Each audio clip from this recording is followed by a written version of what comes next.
네, 안녕하세요. 네, 안녕하세요. 연세베스트병원 척추센터 이준석 원장입니다. 오늘은 환자분들께서 궁금해하시는 신경성형술에 대해서 여러 가지 Q&A를 준비했어요. 제가 대략 10가지 정도 질문 드릴 테니까 여기에 대한 답변 부탁드리겠습니다. 네, 먼저 안정성에 대한 질문인데요. 신경성형술은 정말 안전한지, 부작용이나 후유증은 없는지에 대한 질문이 많았어요.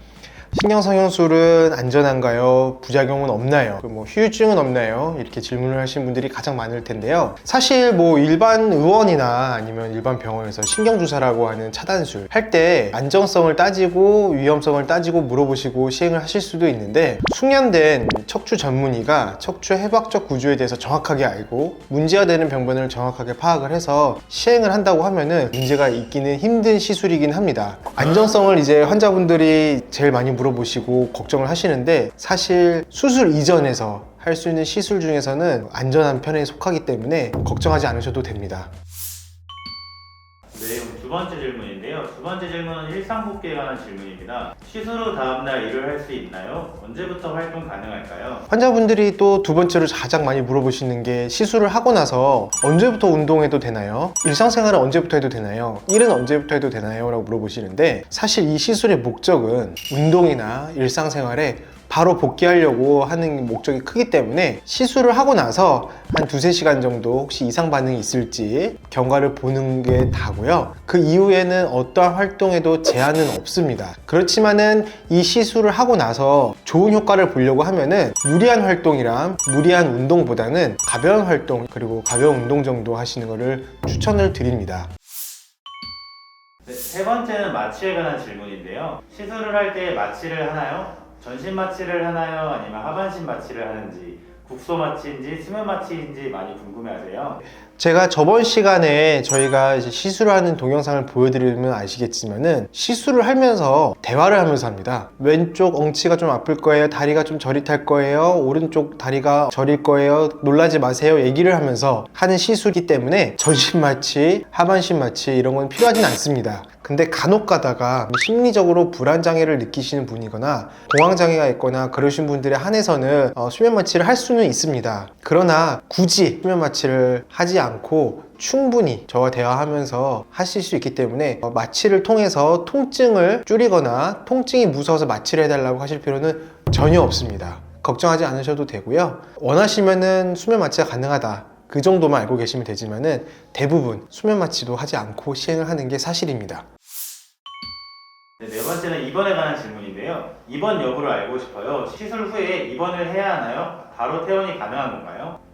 네, 또 환자분들께서 입원 여부에 대해서 가장 많이 궁금해 하십니다. 사실 이 시술을 하시는 분들 중에 정말 수술적 치료까지도 생각을 하셔야 되는 정도인데 시간적 여유가 없으셔서 이 시술을 통해서 급한 불을 끄시는 분들도 있는데요. 그런 분들 같은 경우에는 꼭 입원을 해야 되냐고 많이 물어보세요. 시술을 하고 나서 입원실에서 2~3시간 동안 안정을 취하고서 이상 반응이 없는지만 확인을 하고 나서는 퇴원을 하셔서 일상생활 하셔도 전혀 문제는 없습니다. 저도 사실 이 시술을 허리가 안 좋아서 받아봤는데, 다음날 별 이상 없는지 확인하고 시술 과정에 대해서 상담을 하고 퇴원을 하시기 때문에 웬만하면 하루 입원을 하셔서 경과를 보는 게 좋습니다. 그러나 반드시 입원을 하셔야 되거나 의학적으로 꼭 입원을 유지해야 될 필요는 없습니다.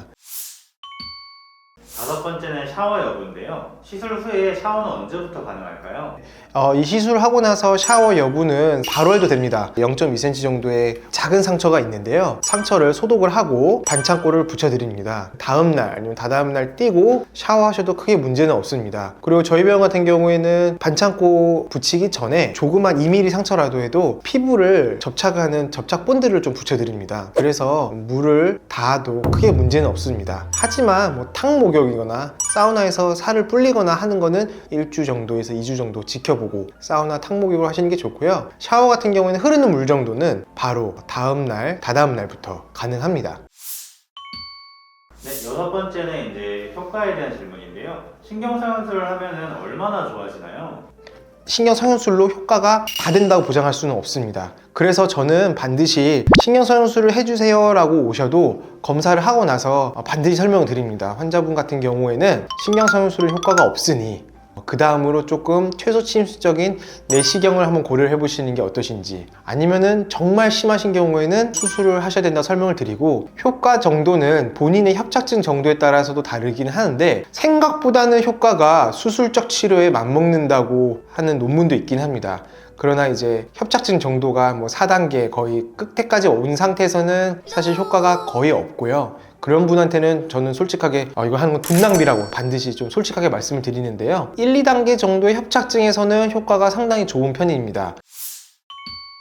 그럼 7번째는 재발 여부에 관한 질문인데요. 시술 후 이제 재발하진 않는지, 시술 효과가 얼마나 가는지에 대한 질문이 많았습니다. 재발이라는 표현보다는 시술의 효과가 이제 거의 끝나간 상황이기 때문에, 시술을 하고 나서 2, 3년은 정말 끄떡없이 썼는데 시술을 하고 나서 3, 4년은 참 편했는데 그러면 또 시술을 해야 될까요? 라고 많이 물어보세요. 그리고 이건 재발을 한 건가요? 그럼 그때 뭐 잘못된 건가요? 시술 제대로 안 됐나요? 물어보시는 분들이 있는데요, 3, 4년 정도 이제 시술 효과를 보신 분들은 3, 4년쯤 되면은 시술 효과가 조금 없을 수는 있습니다. 근데 이 증상 정도가, 협착 정도가 심하지 않은 분들 같은 경우에는 시술을 하고 나서 5년, 6년까지도 이제 병원 안 찾아오시고 문제없이 생활하시는 분들도 대부분이긴 한데, 간혹 가다가 시술하고 나서 2, 3년이 지났더니 다시 아파요 이러시는 분들이 있는데요, 그런 분들은 이제 또 물어보세요. 시술 이건 몇 번 하는 건가요? 매년 하는 건가요? 아니면은 몇 달마다 하는 건가요? 물어보는데요, 시술을 처음 했었을 때 한 2, 3년 효과를 가신 분이 또 두 번째 또 재시술을 하게 됐었을 때는 동일한 의사 선생님이 동일하게 했다는 판단하에 2, 3년보다는 오래 가지 않을 수밖에 없습니다. 그렇지만은 2번 정도까지는 꼬리뼈 신경성형술을 시행을 해볼 수가 있고요. 근데 이제 신경성형술을 하고 나서 6개월도 안 됐는데 다시 아파요. 그런 경우에는 이걸 다시 하는 건 돈 낭비고 시간 낭비입니다. 이전처럼 3, 4개월도 안 갑니다.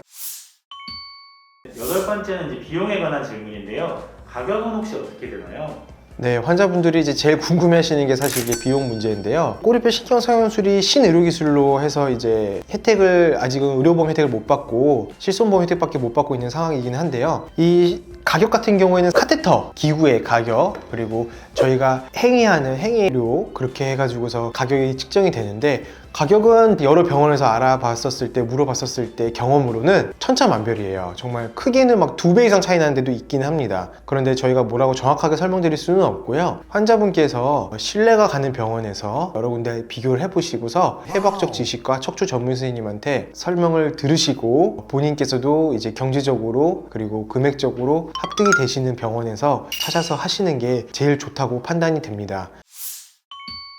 9번째 질문은 이제 통증에 관한 질문입니다. 혹시 많이 아픈가요? 통증 정도가 어떻게 되나요? 이거 시술을 할 때 아프냐 안 아프냐 여쭤보셨을 때, 저는 MRI를 보고 환자분의 상태를 보고 정확하게 말씀을 드립니다. 환자분은 좀 아프실 거예요. 그리고 환자분은 그렇게 아프진 않으실 거예요. 환자분은 척추관이 넓고 염증만 있기 때문에 그렇게 아프진 않을 겁니다. 환자분은 염증이 많이 있기 때문에 많이 아프실 겁니다. 그리고 어떤 분 같은 경우에는 협착이 너무 심하니까 아프실 수밖에 없습니다 라고 설명을 드리고, 쉽게 시술이 가능하신 분들한테는 걱정하지 마시고 안전하고 통증 없이 해드릴 수 있다고 제가 설명을 드립니다. 네, 그럼 마지막 질문은 이제 차이점에 관한 질문인데요. 신경주사라고 하는 신경차단술과 신경성형술의 차이는 어떻게 되나요? 신경주사라고 하는 신경차단술이랑 이거를 비유를 할 때 이해를 하기 쉽게 설명드리면은, 자동차가 많이 더러워져 있었을 때 빗물로 세차를 하시는 분들은 없지 않습니까? 사실 장마철에 비가 많이 와도 아주 더러운 차들은 조금 깨끗해지는 경우는 있는데, 차를 완전 세차를 하려고 하면은 손세차가 하는 게 제일 깨끗하듯이 그렇게 비유를 합니다. 저는 이제 이거는 자동차 세차로 치면 손세차에 가까운 세차고요. 해부학적으로 당연히 이거는 신경에 딱 접근을 해서 협착된 부위에 직접 신경을 풀어주기도 하고, 막힌 부분을 약물과 풍선을 통해서 넓힌 다음에 그 공간에다 약물을 투입하기 때문에 신경차단술이라고 하는 이 가지신경만 차단하는 효과보다는 훨씬 효과가 좋을 수밖에 없습니다. 그래서 신경차단술 같은 경우에는 한 번에 끝나지 않고 3번, 4번, 5번 이렇게까지도 맞는 분을 봤는데요, 그런 식으로 신경차단술을 하게 되는 거고, 신경성형술 같은 경우에는 한 번 하고 대부분 효과가 바로 나오기 때문에 그런 면에서 효과가 더 좋을 수밖에 없습니다. 동일한 약물을 썼었을 때 3배, 4배 이상의 효과를 내는 게 신경성형술이기 때문에, 신경차단술을 4, 5번 맞으면서 우리 몸에 아무리 좋지 않은 약물을 계속 투여하는 것보다 한 번에 신경성형술로 하는 게 훨씬 더 좋다고 생각은 되나 여러 가지 본인의 상황에 맞춰서 치료를 결정하시는 게 맞겠다고 마무리하겠습니다. 네, 오늘 이렇게 신경성형술에 대한 10가지 질문에 대한 답변 주셨는데요. 마지막으로 환자분들께 한 말씀 부탁드립니다. 결론적으로 말씀을 드리면은요, 신경성형술이든 뭐 어떤 치료든지 간에 가장 중요한 건 진단입니다. 본인의 증상과 MRI의 영상의학적 소견, 그리고 엑스레이랑 여러 가지 부가적인 영상 소견을 통해서 정확한 진단을 하고 나서 효과가 있는지를 반드시 척추 전문의랑 상의를 하셔서 고려해 보시는 게 좋겠고요. 전문의랑 통한 상의를 통해서 결정을 하셔서 후회 없는 치료하시기를 다시 한번 부탁드립니다. 네, 이상으로 환자분들이 궁금해 하시는 거 대략적으로 10가지 좀 여쭤봤습니다. 또 다른 거 궁금한 거 있으시면은 또 댓글에 달아주시면은 답변 드릴 테니까는요. 이상으로 연세베스트병원 척추센터 이준석 원장이었습니다. 감사합니다.